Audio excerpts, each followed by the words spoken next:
members?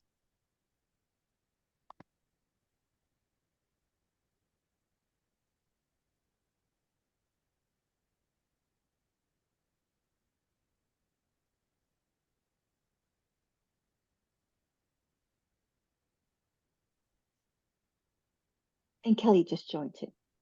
Oh, great. Hey, Melissa. Hi, Melissa. Hey, folks. Hey, Amanda. Hey, Kelly. Guys. I think we've got some other. Hello, Elise and Abdu and Joyce. Welcome. I think people just be joining. This is a informal lunchtime session, but we've got a few other people who are going to be joining. So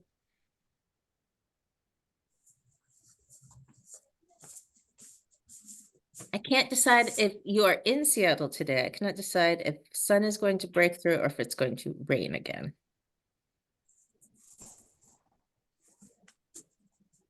It will probably do both. Welcome, welcome.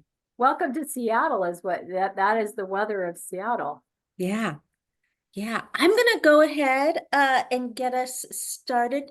Oh, thanks for letting us know, Elise. I think people are gonna be joining us because we've had some requests for the Zoom invite last minute. But I can get us started because we can go back. Let me get the PowerPoint going.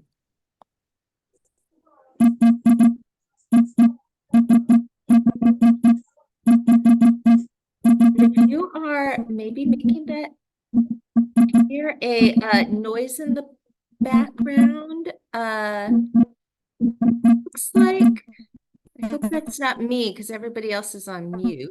Does everyone else hear that noise? If you are not, I think it might be Abdu. If you oh, could mute yourself.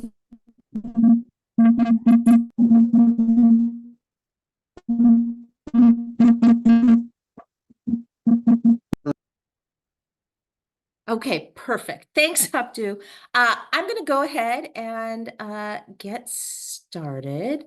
Let me just, sorry, that threw me off a little bit, but welcome to our info session about our first climate justice initiative. I'm just going to have this go into slide mode, which it doesn't.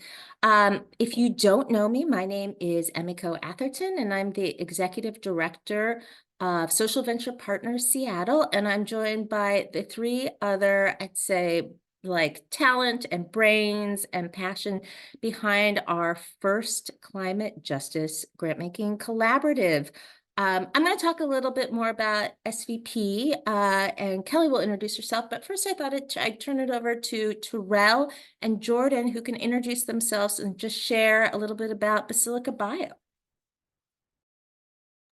Awesome. Thank you so much, Emiko. And thank you everyone for joining and coming to hear about the program, about the collaborative. We're extremely excited to share a little bit about it. My name is Terrell Engman. I use he, him pronouns. I am a fourth year PhD candidate at Boise State University studying breast cancer metastasis and also the co-founder of Basilica Bio. Jordan? Hey everybody, I'm Jordan Jackson. I use he, him pronouns as well. And I am a second year PhD student at the University of Washington studying colorectal cancer development. And I am also the co-founder of Basilica Bio. Great. And could you share, Terrell and Jordan, just a little bit about Basilica Bio and the work that you do? Sure, Terrell, you want to kick us off? Yes. So Basilica Bio, we like to describe as an education-minded, action-oriented, environmental justice community organization. So that's a lot of words, but in that sort of description really is all of our programming, all of our philosophy, and everything that we do at Basilica Bio. So we have two main pillars in Basilica Bio. One is education and one is action. I'll talk about education and then Jordan can talk about action a little bit. So under education, we've developed a curriculum to expose teachers and students to concepts in climate and environmental justice.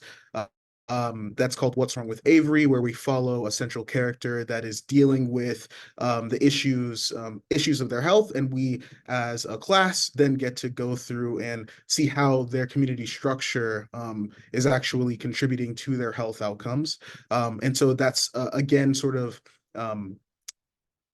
an introduction to these topics in environmental and climate justice, and understanding how community is tied to those things. We also have high school internships that we have launched actually just this month under a program called the Bridge to Youth Leadership Program, where high school interns also get a chance to attend different workshops in climate justice, learn different topics in climate justice, and also give a community presentation. And so to back up a little bit, the reason why we've established this pillar is because we really want to tie education to action, right? And so we're really all about solutions-based learning, especially when it comes to our climate, and understanding the intersections of our climate and our community as well, and how that has an impact on our health. So to segue into the action piece, I'll let Jordan take it away. Sure. So our action pieces are sort of general community arm. We work with all sorts of different community organizations to put on what we call dumb events, gardening under the microscope. We sort of give a science background as to why things like environmental justice, community justice, food justice, all these sorts of different, justice pieces are very important. So we talk about health and human body systems in relation to food. We talk about carbon cycle and water cycle in relation to pollution. We talk about all sorts of different things. And we've worked with a ton of different partners to get the message out. So we give this science-based presentation, and then we work with some community organizations. We've worked with different farms and different gardens as well across the greater sort of Western Washington area. And we want to give people sort of hands-on experience with having an impact in their local community. So we teach people how to do a little bit of that science thinking, and then we teach people how to do some of that physical, actual actionable work to make a difference within their community. GUM sort of has two outcomes. We teach people how to, we teach people a little bit about science, and we teach people about, how to actually take action to their own hands. And we also support a bunch of different organizations with a new sort of volunteer base by bringing community members out to these different community sites. Additionally, we're starting a new program this year called MINT, Meals in Need Today, and it's sort of a spinoff of the GUM program. It's a food distribution program where we'll be working with local community gardens and farms to help buy food from them to reduce some of that financial burden of giving out food to local community, and then also provide some educational support and some like hands-on support from the Basilica team. So there's a little bit about us. Great, thanks so much. And I should mention before going any further, we had a lot of people who couldn't join today, so we are recording this session. So we will just FYI, if you don't want to be seen on camera, if you're asking the questions, just let us know. We will be just sharing this out to a whole bunch of people that just couldn't make the info session today. So thanks, Terrell and Jordan, for sharing about Basilica Bio. I mentioned my name is Emiko. I use she, her pronouns, and I'm the executive director of Social Venture Partners Seattle. And I see a lot of new names on this call, which is amazing. So I'll talk just a little bit about what we do. We are a nonprofit organization that really organizes a community of people, so individuals and organizations, to use philanthropy to work towards racial and social justice and equity. So what does that mean?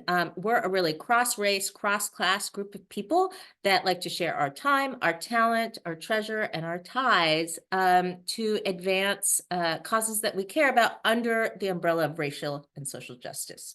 We work in 4 programmatic areas. We work in skilled volunteering, we work in advocacy, we work in shared learning or learning together, and we work in grant making.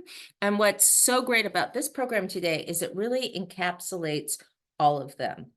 And we'll talk more about that, but there is learning about grant making, their shared learning, and really learning about the ecosystem of climate change, climate solutions, and climate justice here at the local level.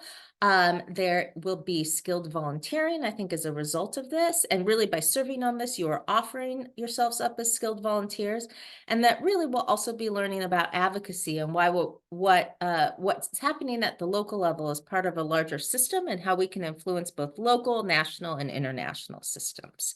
I also want to mention that we are, and I'm joined by my colleague Letty today, what we call a partner-powered organization.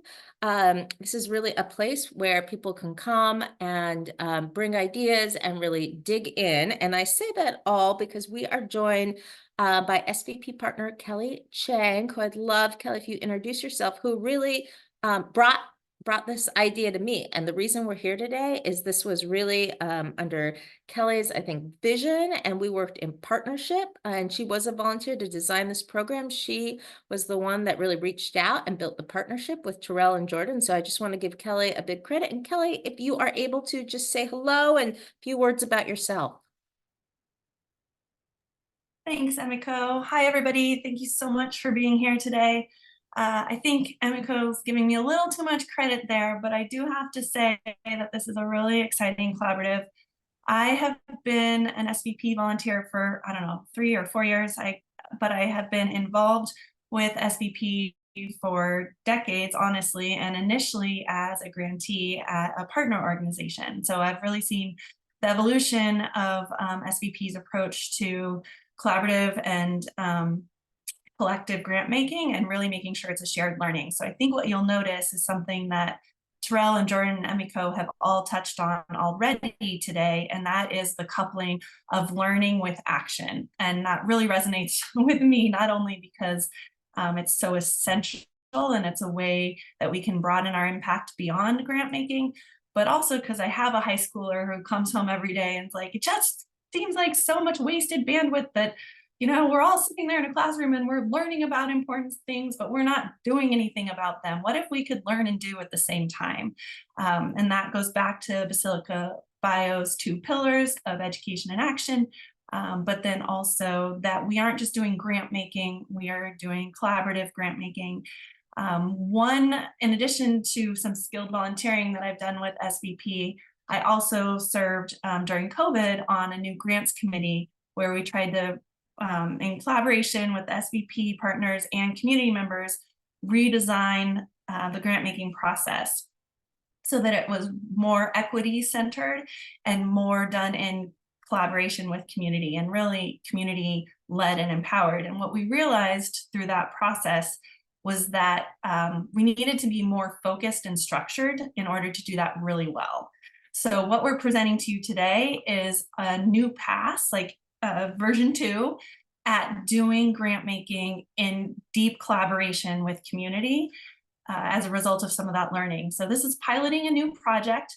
I'm so excited to have Terrell and Jordan in this with us. When I first heard Terrell speak last summer, I was like, that's exactly who we need in this partnership. And he brought in Jordan and I was like, oh my gosh, now we have 2 of exactly who we need here.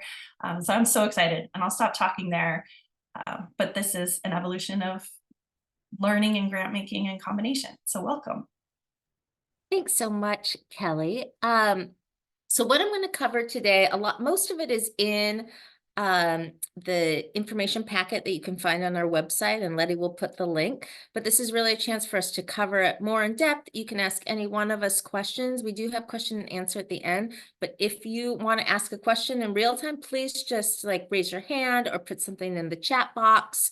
And one of us will see it and flag it down. So with that, I wanted to talk about like, why climate justice? Why are we doing this? From SVP's perspective, we have been doing grant making in the environmental space for probably 15 years, but paused before COVID started, and is Kelly said, when we brought back our grant making, our program of grant making, we left it more open to really focus on the process of decision making and bringing community in partnership, and didn't focus specifically on education or environment, which are historic giving areas. We felt strongly that we wanted to bring back the environmental grant making area, but specifically focus on climate and climate justice.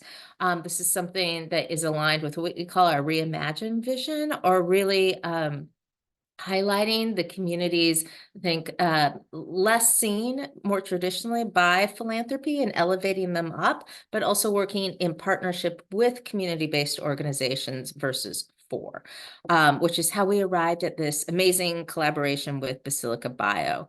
The reason that this partnership or this grant-making committee will specifically focus on a local King County, Washington-based nonprofit that is Black, Indigenous, or people of color led is one. That's what SVP that's where we're located, and that's within our scope. It's also, I think, kind of our sweet spot in finding groups that are doing incredible work, but aren't necessarily on the radar of media, traditional philanthropy, traditional donors. So really highlighting and bringing them up. We feel like this is critical within the climate space, because climate focused organizations are thankfully receiving more funding than ever. And all of that work is really important. I think it is important that we have international work going on. Climate change is not something that begins or ends at a border, like a nation's border. It is something that needs to be funded at a national level. With here in the United States, we need strong climate policy, we need climate policy implementation, we need strong enforcement, we need the private sector involved, we need the public sector involved, and that is really important. At the state level, we have really important work going on to, again, pass good climate policy, fund that policy, enforce it, make sure it's being implemented.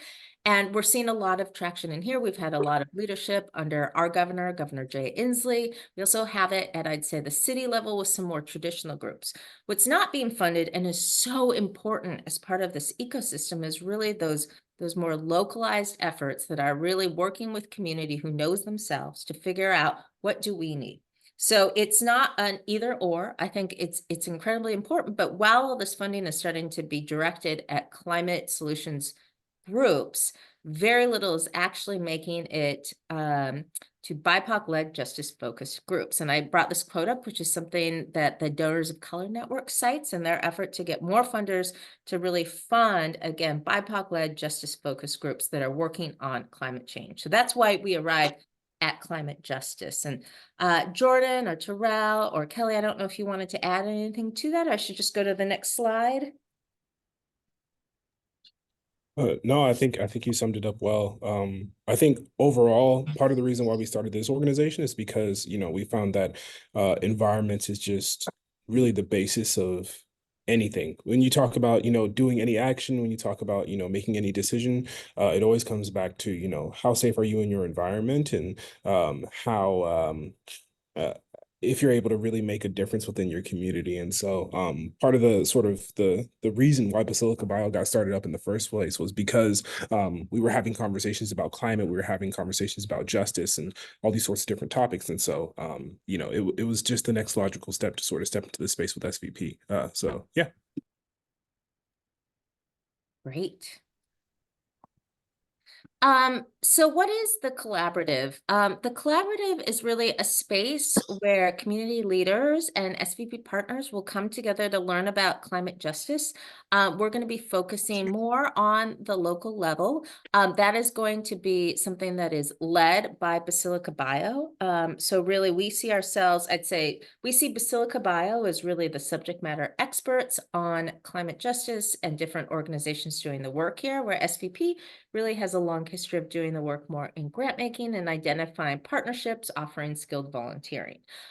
So they'll be sharing with us about climate justice. We'll be able to meet local leaders who are working on climate, learn about grassroots work.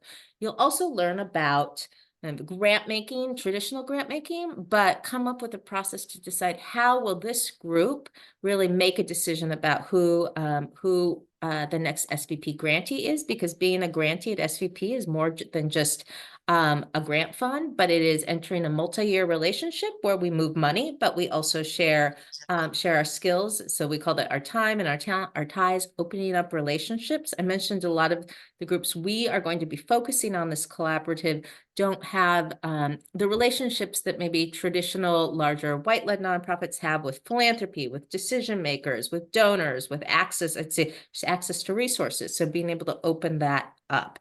So that's really the collaborative.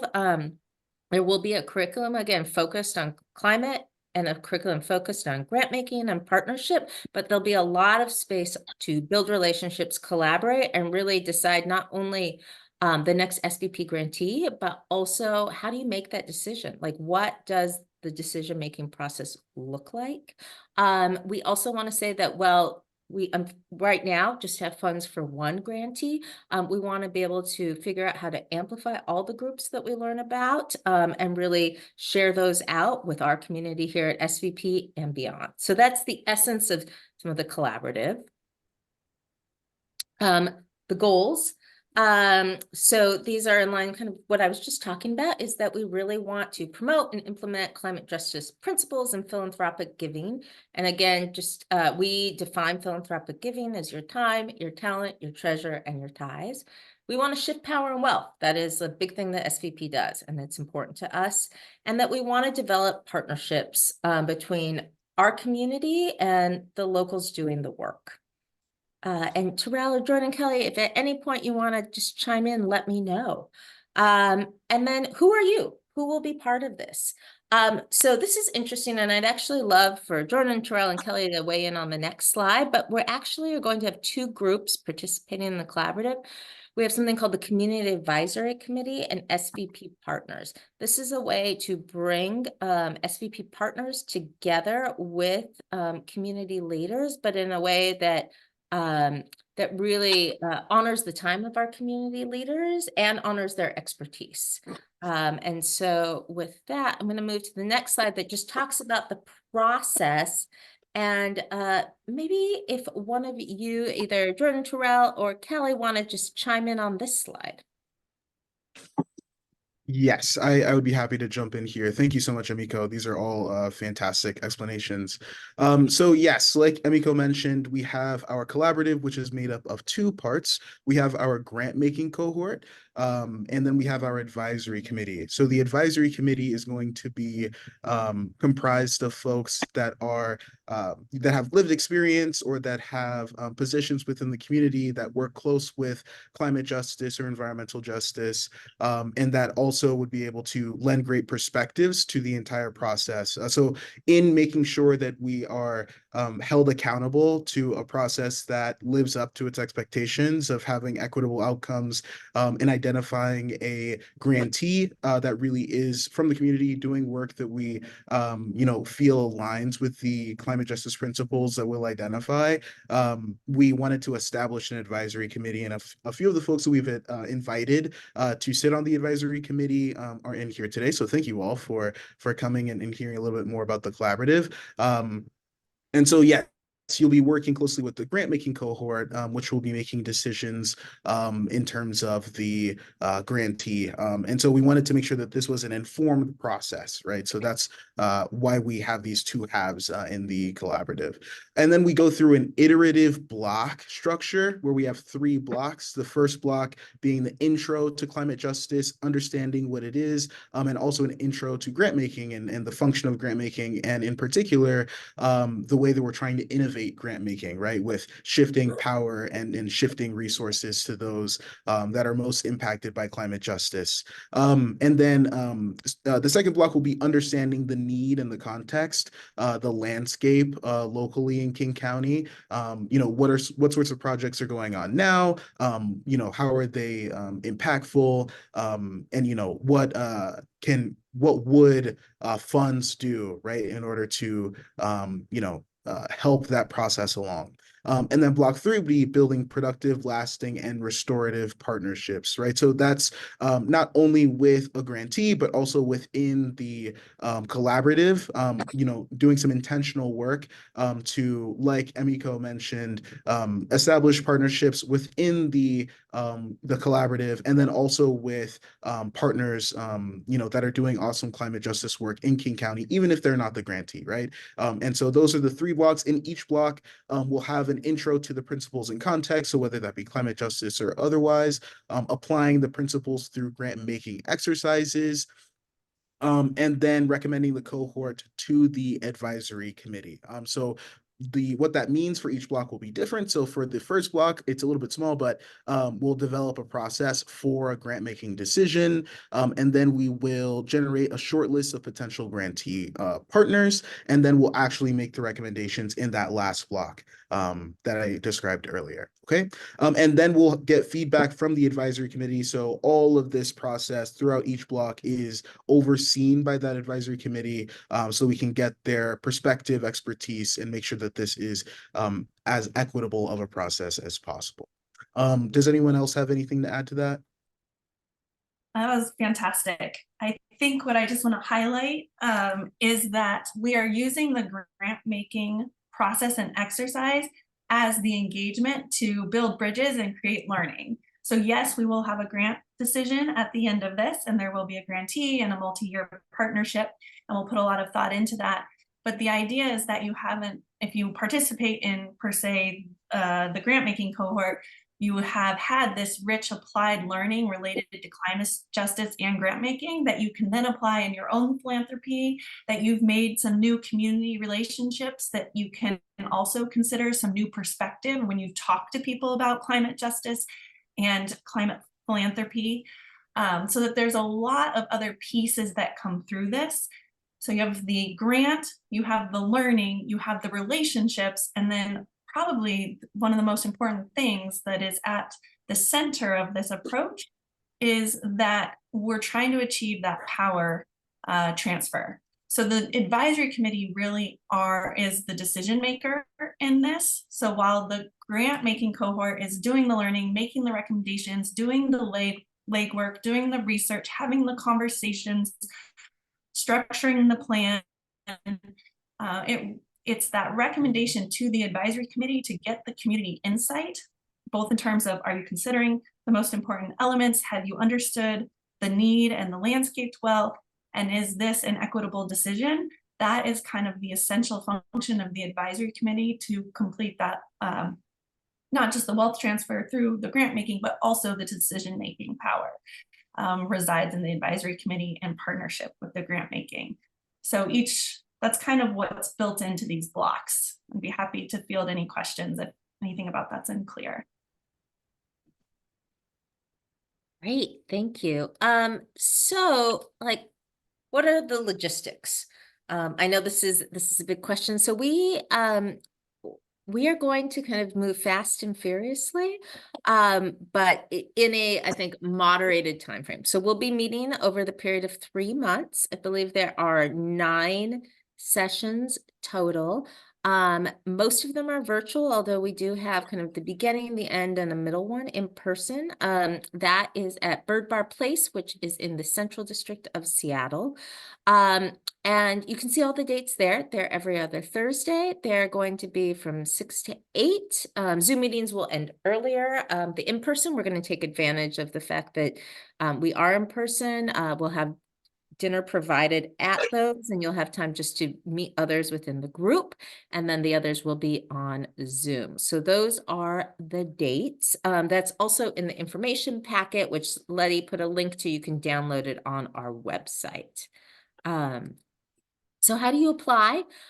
We're asking if you are an SVP partner to apply by, is that the end of that's the end of this week. It is a short application, but really just starts to figure out, how do you think about why do you want to do this? It also goes into, having you think about what you want to contribute. It is not meant to be a rigorous application so much as to really have you think about, is this something you want to be a part of?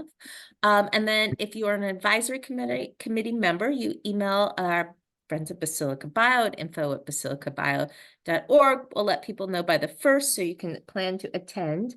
One of the things that we are, I should cover the SVP partner component, which is one, if you aren't a partner, and I wrote this is no problem. We have SVP Seattle really welcomes anyone to be a partner who shares our values, is committed to being part of our community, and wants to share make a meaningful commitment of their time, talent, treasure, or ties over the next 12 months.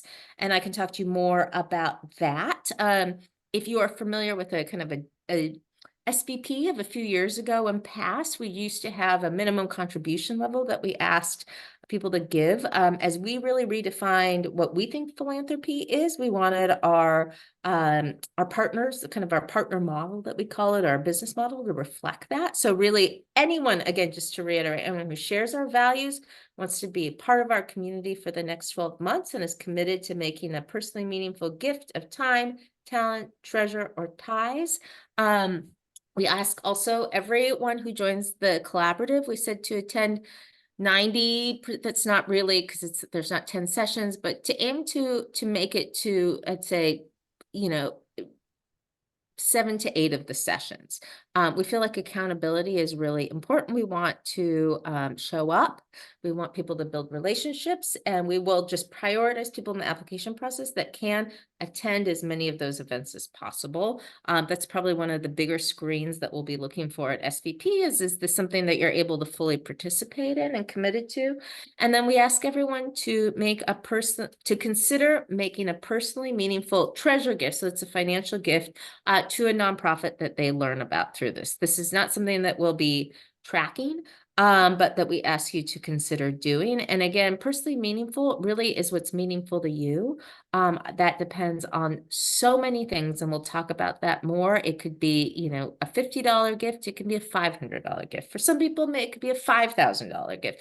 But to really consider making a meaningful gift to a group you learn about, not necessarily the grantee, within all of that. And then you can continue to send questions to me.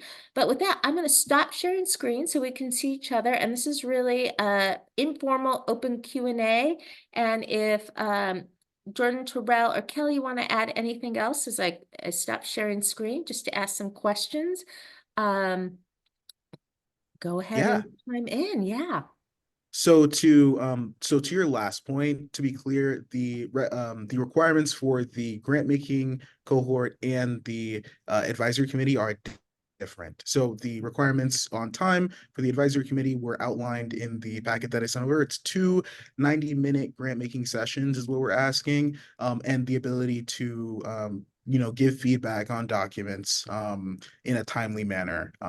So those are the requirements for the advisory committee, and then SVP partners, of course, will have a different time commitment. Great. So does anyone have questions? You can throw them in the chat box or just come off camera. How large is the grant?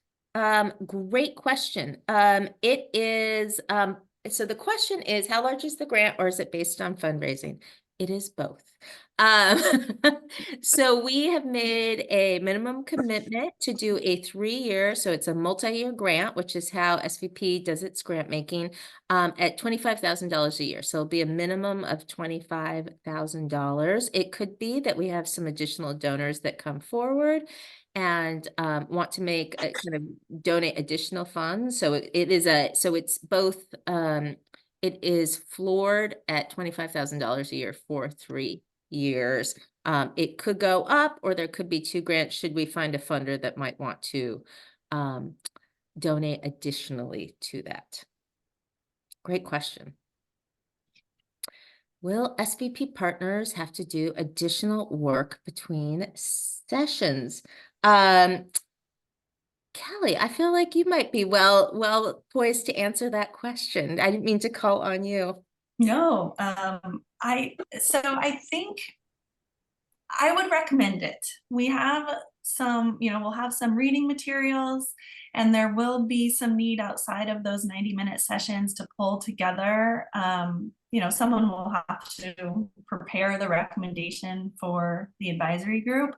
I don't think it would be more than 90 minutes between, sessions. But yes, I think to get the most out of it, you're gonna want to do a little bit of reading, a little bit of thinking, a little bit of self-reflection, nothing that will be collecting or will be required, but people will need to at least present some materials to the advisory committee. So that would be kind of the only deliverable. But yeah, you'll get more out of it if you do a little bit in between sessions. Does that answer the question okay? I'm happy to look. I also wanted to make sure there was one other difference, since we are focused on the grant making cohort today. We're talking about those requirements, and Terrell brought up the different time requirements. There's also some compensation for time available for the advisory committee. So there's some different, those are really different ways of engaging and we are very focused on the grant making one today, but totally happy to answer questions about how the advisory committee works as well, because that is really essential to the whole collaboration. Great. And I might just follow up on, I think Kelly had the perfect answer. I think it's going to be one of those where it's, we want to do a lot of the collaborative work together. And so there might be some work that partners might do in terms of research in between. There's also, like anything, I think, what you want, like Kelly mentioned, the self-reflection, the reading, that's kind of up to you and what you want to get out of it. I'm taking a language class right now, and sometimes I'm like, how much, I feel like guilty, like I'm not doing enough. And then I have to remember, oh, this is ultimately like, I don't get graded, I'm the beneficiary. And if I'm going to spend extra time beyond the homework, that's really like, it's for me. So we will have recommended readings. We might have podcasts, ways you can learn about it. Those aren't compulsory, but they are things that it's kind of, how much do you want to walk away in terms of knowledge, in terms of reflection. So that will all, I should say that it's kind of, you're welcome to put in a lot more. And I think about this language class I take twice a week. Some weeks it just doesn't happen. So. And I think too, to that point, we a lot of the folks that will be joining this collaborative maybe aren't as familiar with concepts in climate justice. So as we start to go into these concepts, we definitely expect there to be a lot of internal work, you taking new concepts away from the sessions, noticing things maybe about your community or about your food system, or wanting to investigate a little bit more and think in perspectives that maybe you haven't thought about before. So all of that is work that will be done outside of the session. And yes, there also will be like the traditional readings and things like that, but the majority of what we hope folks take away at each session is a new perspective. And I think that that's the majority of the work that will be required.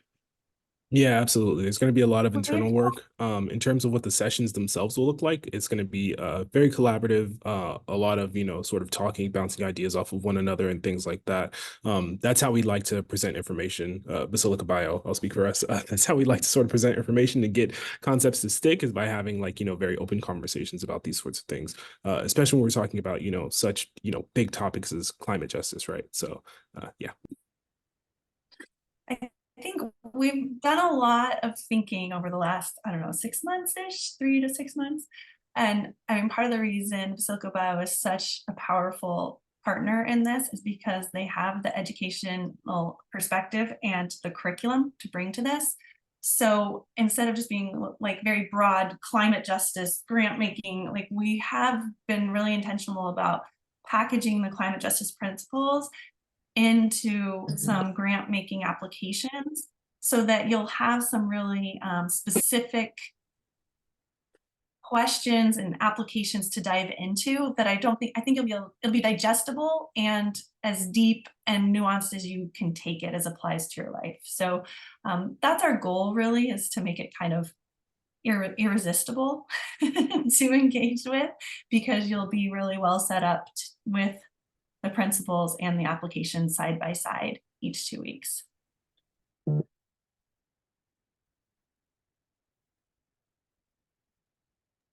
Yeah, one more piece that I'll add to that. We do really want to make this an engaging process. And so we encourage folks at any level, if you don't have any climate justice background, if this is the first time you've heard of climate justice, we want you to come and engage with us, because each person in here lends a valuable perspective and has something to give to the process. And so we make all of our materials super accessible. It's easy to engage, it's easy to take something away. And I think even just for the experience, like Kelly was mentioning earlier, of just being in the room and like having these rich conversations, I think it's worth it to be part of this program.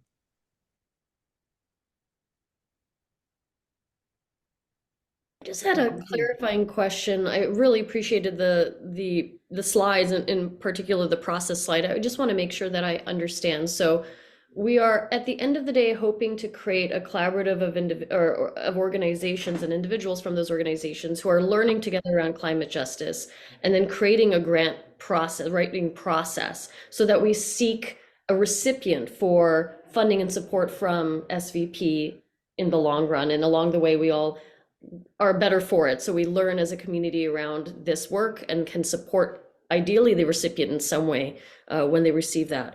So there's an embedded education, not only around climate justice, but on grant writing. Okay, thank you. I just need to say that out loud, and on partnerships. What is the timeline for this, from like today to when the cohort, the grant making cohort is decided on, and when, let's say, the final recipient receives the support from SVP? What does the timeline look like for that? Yeah, so I can answer that. I'll take a sip. So the timeline will really, I mean, I would say it starts today, or it started when we announced it. The work of the collaborative will be, and I have to apologize without the dates in front of me, will be bookended between those days.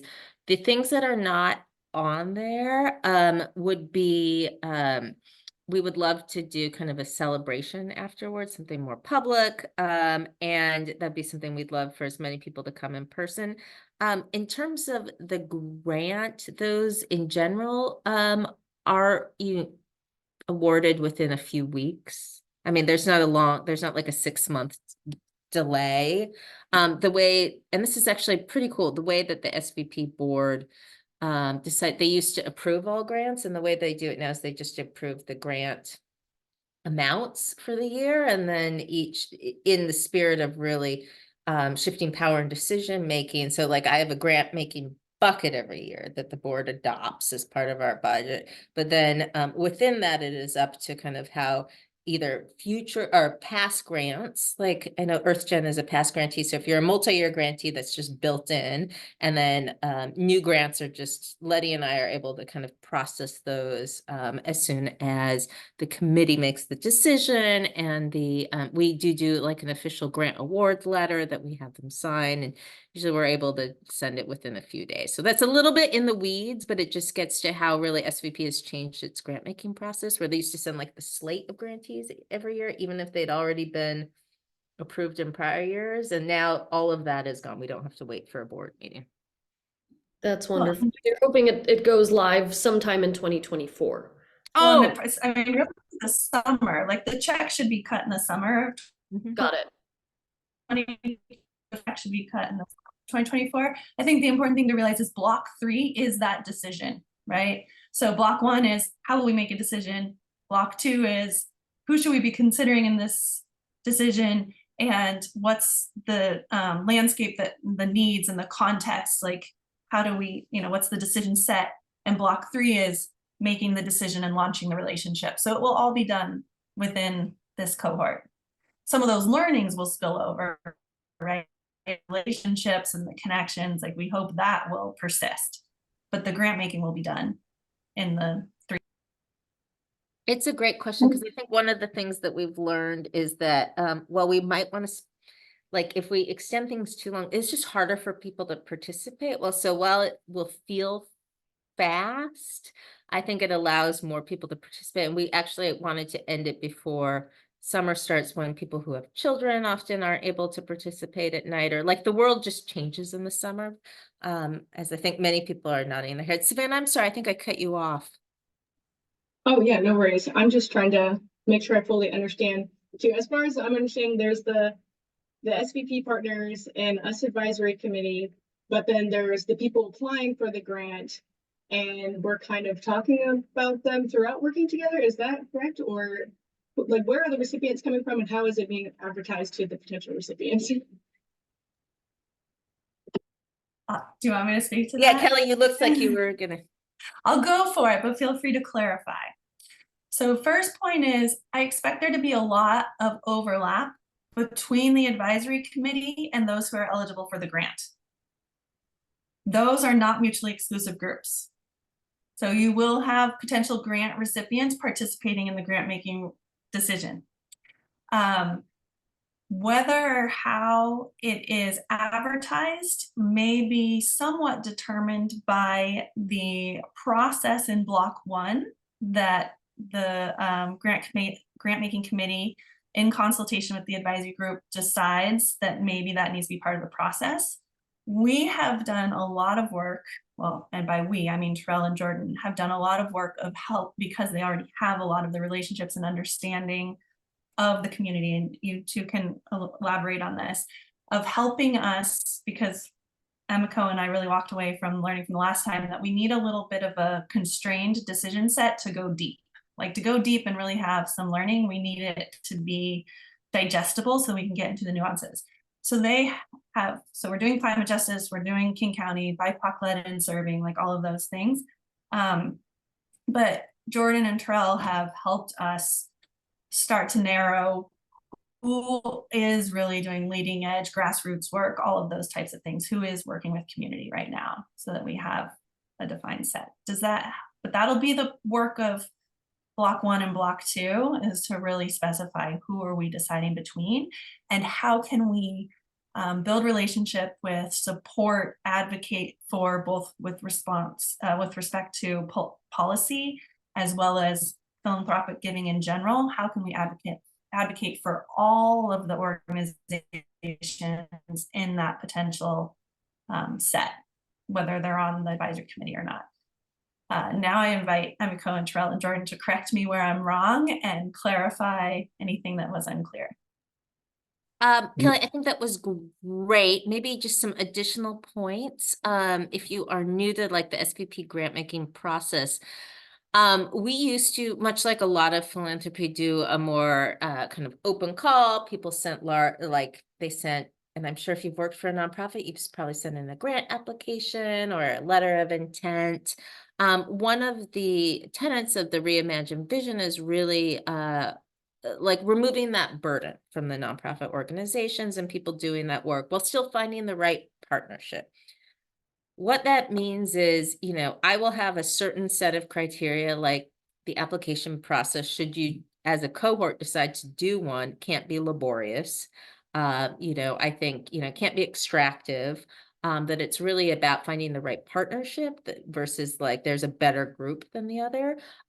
But like Kelly said, a lot of the first work is deciding how do you want to make that decision and solicit those groups in a way that is like restorative and building relationships versus extractive and laborious. And frankly, it's pretty hard. We're going to present some options just because we've done this a few times. I would say, like, knowing this, there doesn't seem to be, it is an iterative, like learning how to practice grant making in a way that isn't extractive is an iterative process, and we'll probably won't get it. Like Kelly was part of the last time we did this, and we tried 2 different ideas. We're probably going to try some ideas in this, and we're learning how to do it in a way that we want to practice it. And you might come to the point where you're like, and we're just going to have to pick somebody, or like, we're going to have people apply, but that will really be up to you. What we're there to do is say, like, here are some options for how to do it just based on how grant making works now. And we can offer you some options so that you're not starting from scratch. Yeah. But the idea of bringing the advisory committee into it is that the advisory committee might have the perspective of, if you grant this organization that has whatever, some synergistic effect or some scaling effect or partnership effect with others, if you grant them first, you're actually going to have some impact on the ecosystem as a whole. So that's kind of one of the ideas of bringing the wisdom of the advisory group into the decision making, is so that it's not like this one's better than this one, or this is arbitrary, or this is random, or this is who whatever we liked the best, but like this is where the first investment can be made that will have some amplification or some momentum. And then sorry, Terrell, were you trying to say something?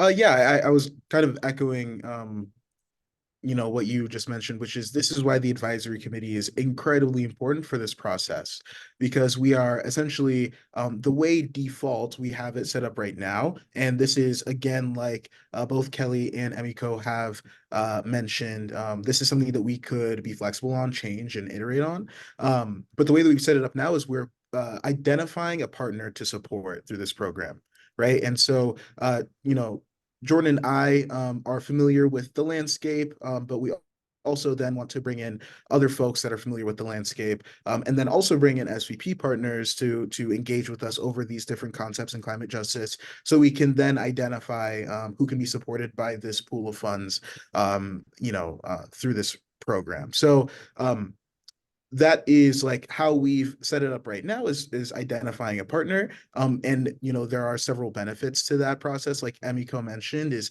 taking the burden of having to apply, and going after the knowledge ourselves and doing the work of identifying different partners. But we want to make sure that that process ends up with the impact that we hope it does, right? So the advisory committee is incredibly important for that reason.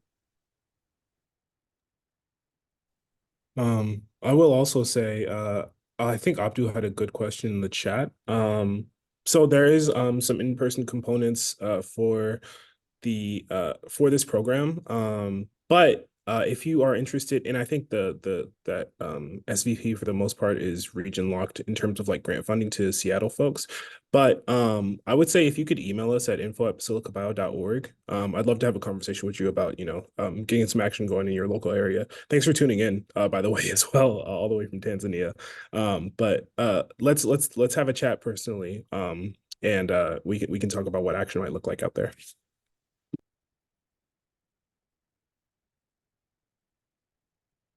Great. Other questions? Well, thank you for joining us. If you weren't here at the beginning, I did mention we had multiple people who asked us if we could record this for them because they weren't able to attend this session but are interested. So I just wanted to share that we will be sharing. We did record this and be sharing it out. If you don't want your name or something, we can figure out how to edit that out. Just email us. I'll put my email in the group chat right now. And you can also email me if you have any follow-up questions. I really hope you all consider joining us. I say this about a lot of things, but I mean it. This is like one of the things I am looking forward to most this year.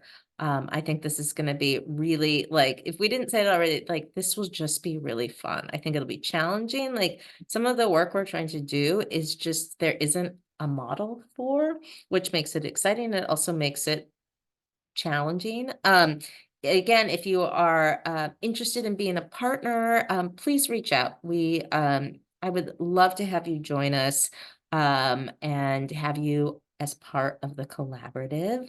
And I think Letty we'll also send this out to all of you. It has the links to the forms if you are an SVP partner and just interested in applying. Again, it should take about 5 to 10 minutes to complete.